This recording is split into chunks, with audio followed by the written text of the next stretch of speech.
എൻ്റെ പേര് സാംലാൽ എന്നാണ്. ഞാൻ തിരുവനന്തപുരത്ത് നിന്നാണ് വരുന്നത്. ഞാനിപ്പോൾ നിൽക്കുന്നത് ആലപ്പുഴ ജില്ലയിലെ അരൂർ എന്ന സ്ഥലത്ത് ശ്രീകൃഷ്ണ വശിഷ്ഠ മഹാദേവ ക്ഷേത്രത്തിലാണ്. ഇവിടെ വരാനുള്ള കാരണമാണ് ഞാനിപ്പോൾ പറയുന്നത്. എൻ്റെ ഒരു ഫ്രണ്ട് തിരുവനന്തപുരത്ത് നിന്ന് എൻ്റെ ഒരു ഫ്രണ്ട് പറഞ്ഞു, ഇങ്ങനെ ആലപ്പുഴയിൽ ഇങ്ങനൊരു ക്ഷേത്രമുണ്ട്, അവിടെ ഈ നമ്മുടെ ഫാസ്റ്റിനെ കുറിച്ചൊക്കെ സംസാരിക്കുന്നൊരു തിരുമേനിയുണ്ട് എന്ന് പറഞ്ഞു. ഞാൻ ഫാസ്റ്റിനെ കുറിച്ച് സംസാരിക്കുന്നൊരു സ്ഥലമാണ്. അപ്പം നമ്മൾ അങ്ങനെയാണെങ്കിൽ എനിക്കൊന്ന് ആ സ്ഥലങ്ങളിലൊന്ന് വരണമല്ലോ, ആ തിരുമേനിനെ ഒന്ന് കാണണമല്ലോ, ഒരു ക്യൂരിയോസിറ്റിക്കാണ് ഞാനിവിടെ ആദ്യമായിട്ട് വരുന്നത്. ഞാനിവിടെ വന്ന് തിരുമേനിനെ കണ്ടു കഴിഞ്ഞപ്പോഴാണ് ഈ നമ്മുടെ ഫാസ്റ്റിനെ കുറിച്ചുള്ള കാര്യങ്ങൾ തിരുമേനി എൻ്റെ അടുത്ത് പറഞ്ഞു. ഞാൻ അങ്ങോട്ടായിട്ട് തിരുമേനിൻ്റെ അടുത്ത് ഒരു കാര്യങ്ങളും ഞാൻ സംസാരിച്ചില്ല. ഞാൻ എവിടെ നിന്ന് വരുന്നു എന്ന് മാത്രമേ എന്നോട് ചോദിച്ചുള്ളൂ. അപ്പം ഞാൻ തിരുവനന്തപുരത്ത് നിന്നാണ് ഞാൻ വരുന്നത് എന്ന് പറഞ്ഞു. അപ്പം എൻ്റെ അടുത്ത് പറഞ്ഞു, ഇയാൾ എവിടെയാണ് ജനിച്ച് വളർന്നതെന്ന് എനിക്കറിയില്ല, പക്ഷേ നിങ്ങൾ തിരുവനന്തപുരത്തുകാരനല്ല, വളരെ ദൂരെയുള്ള ഒരാളാണെന്ന് എനിക്കറിയാം എന്ന് പറഞ്ഞു. അപ്പം ഞാൻ പറഞ്ഞു, ശരിയാണ്, ഞാൻ വയനാട്ടിലാണ് ജനിച്ച് വളർന്നതൊക്കെ, വയനാട്ടിലാണ് എന്ന് പറഞ്ഞു. അപ്പം എൻ്റെ അടുത്ത് പറഞ്ഞു, ഒരു കോയിൻ എടുത്തിട്ട് ഒരു ഫലകത്തിൽ വെക്കാൻ പറഞ്ഞു. ഞാൻ ഒരു കോയിൻ എടുത്ത് വെച്ചു. അപ്പം ഞാൻ ഇതൊക്കെ നിൽക്കുന്നത് ക്യൂരിയോസിറ്റി കൊണ്ടാണ്, ഇതെന്താണെന്ന് അറിയാനുള്ള ഒരു ആഗ്രഹം കൊണ്ട് വന്നാൽ, അല്ലാണ്ട് ഇതിനെക്കുറിച്ച് ഒരു വേറെ സംഭവങ്ങളൊന്നും ആയിട്ട് വന്നല്ല. ഇത് കാണാനും ഇതെന്താണെന്നുള്ള അറിവിന് വേണ്ടി മാത്രം ഞാൻ വന്നതാണ്. അങ്ങനെ എൻ്റെ ഫാസ്റ്റിനെ കുറിച്ചുള്ള ഒരുപാട് കാര്യങ്ങൾ തിരുമേനി എൻ്റെ അടുത്ത് പറഞ്ഞു. സത്യം പറഞ്ഞാൽ ഞാൻ ഞെട്ടിപ്പോയി. കാരണം എൻ്റെ ഫാസ്റ്റിലുള്ള കുറേ കാര്യങ്ങളെക്കുറിച്ച് സംസാരിക്കുന്നു, എൻ്റെ അമ്മയുടെ പേര് പറയുന്നു, എൻ്റെ അച്ഛൻ്റെ പേര് പറയുന്നു. ഇതെല്ലാം തിരുമേനി ഒരു ഗ്രന്ഥത്തിൽ നോക്കിയിട്ടാണ് ഇതെല്ലാം പറയുന്നത്. അപ്പോൾ എങ്ങനെയാണ് ഈ ഗ്രന്ഥത്തിൽ എങ്ങനെ എൻ്റെ അമ്മേൻ്റെ ഫാമിലീനെ കുറിച്ചും എൻ്റെ അച്ഛൻ്റെ ഫാമിലീനെ കുറിച്ചും എൻ്റെ ഇതിനെക്കുറിച്ചൊക്കെ ഇതെങ്ങനെ പറയുന്നു എന്നുള്ളത് എനിക്ക് ഇതുവരെ മനസ്സിലായില്ല. അപ്പോൾ ഞാൻ ഇതിനെക്കുറിച്ചെല്ലാം ചോദിച്ചു, ഇതെങ്ങനെയായിരിക്കും തിരുമേനി ഇത് പറഞ്ഞപ്പോൾ എൻ്റെ അടുത്ത് പറഞ്ഞു, ഫാസ്റ്റ് ലൈഫിനെ കുറിച്ച് ഞാൻ ആദ്യം പറയാം. അങ്ങനെ എൻ്റെ ഫാസ്റ്റ് ലൈഫിനെ കുറിച്ച് പറയുകയും ഞാൻ ഉണ്ടായിരുന്ന കാര്യങ്ങളെക്കുറിച്ച് പറയുകയും ഞാൻ പോകാൻ ആഗ്രഹിക്കുന്ന കാര്യങ്ങളെക്കുറിച്ച് പറയുകയൊക്കെ എൻ്റെ അടുത്ത് ചെയ്തു. എൻ്റെ അടുത്ത് പറഞ്ഞു, ഒരു ദേവീക്ഷേത്രത്തിൻ്റെ പേര് പറഞ്ഞു, ഒരു വലിയൊരു കുളത്തിൻ്റെ കാര്യങ്ങളൊക്കെ പറഞ്ഞു. അപ്പോൾ ഈ സ്ഥലങ്ങളൊന്നും ഞാൻ കേട്ടിട്ടുമില്ല, ഞാൻ പിന്നെ കണ്ടിട്ടുമില്ല, കേട്ടിട്ടുമില്ല.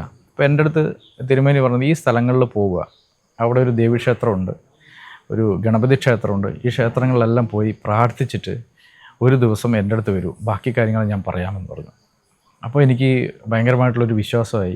ഇതെന്താണെന്ന് അറിയാനുള്ള കൂടുതലായിട്ടുള്ളൊരു ക്യൂരിയോസിറ്റി എനിക്കുണ്ടായി. രണ്ടാം തവണയും ഞാനിവിടെ വന്നു, ഈ സ്ഥലങ്ങൾ ഞാൻ പോയി കണ്ടു. സത്യം പറയാം, ഈ സ്ഥലങ്ങളൊക്കെ എൻ്റെ അടുത്ത് പറഞ്ഞു തന്ന അതേ സ്ഥലങ്ങളൊക്കെ എങ്ങനെയാണ് തിരുമേനി ഇതിനകത്തുനിന്ന് പറയുന്നത് എനിക്ക് മനസ്സിലായില്ല. ഞാൻ ഈ സ്ഥലങ്ങളിൽ പോയി പ്രാർത്ഥിക്കുകയൊക്കെ ചെയ്തു.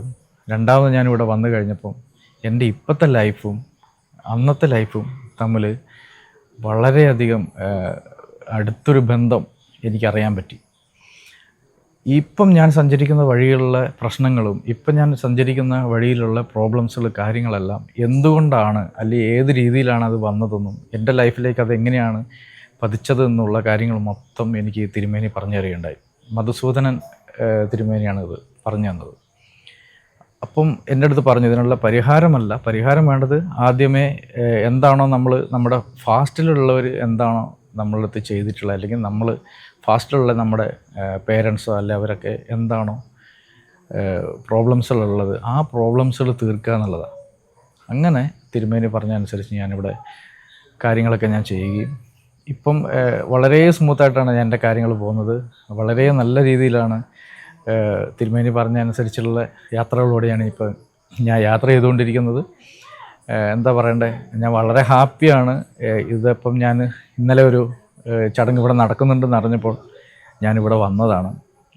വളരെയധികം ഹാപ്പിയാണ്, വളരെയധികം സന്തോഷമാണ്. ഇനി അങ്ങോട്ടുള്ള യാത്രകളിലും തിരുമേനീൻ്റെ ഓരോ സജഷൻസൊക്കെ എടുത്തിട്ടാണ് ഞാനിപ്പം യാത്ര ചെയ്യുന്നത്. വളരെ സന്തോഷവാനായിട്ട് ഞാനിവിടെ നിൽക്കുന്നുണ്ട്. എന്നെ കേൾക്കുന്നവർ ഉണ്ടെങ്കിൽ നിങ്ങൾക്കും നിങ്ങളുടെ ഫാസ്റ്റ് ലൈഫിനെ കുറിച്ചോ അല്ലെങ്കിൽ മുമ്പോട്ടുള്ള യാത്രകളെക്കുറിച്ചൊക്കെ അറിയണമെങ്കിൽ നാഡി ജ്യോത്സ്യം ഇവിടെ തിരുമേനി നോക്കുന്നത്.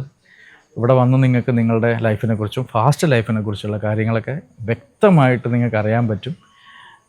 അത് എൻ്റെ ഒരു ഉറപ്പാണ്. ഞാൻ അനുഭവിക്കുന്നതും ഞാനിപ്പം അനുഭവിച്ചുകൊണ്ടിരിക്കുന്ന കാര്യങ്ങളാണ്. അത് എൻ്റെ ലൈഫിലും ഞാൻ ഭയങ്കര ഹാപ്പിയാണ്. ഇനിയും ഇവിടെ വരും, ഇനിയും തിരുമേനിയെ കാണും, കൂടുതൽ കൂടുതൽ കാര്യങ്ങൾ അറിയാനും പഠിക്കാനും ഒരുപാട് ആഗ്രഹമുള്ളൊരു വ്യക്തിയാണ്. അപ്പം എന്നെ കേൾക്കുന്നവർ നിങ്ങൾക്ക് നിങ്ങളുടെ ഫാസ്റ്റ് ലൈഫ് അറിയാൻ താല്പര്യമുള്ളവർക്ക് നിങ്ങൾക്ക് അരൂരിലേക്ക് വരാം, തിരുമേനിയെ കാണാം, കാര്യങ്ങളൊക്കെ മനസ്സിലാക്കാവുന്നതാണ്. നന്ദി.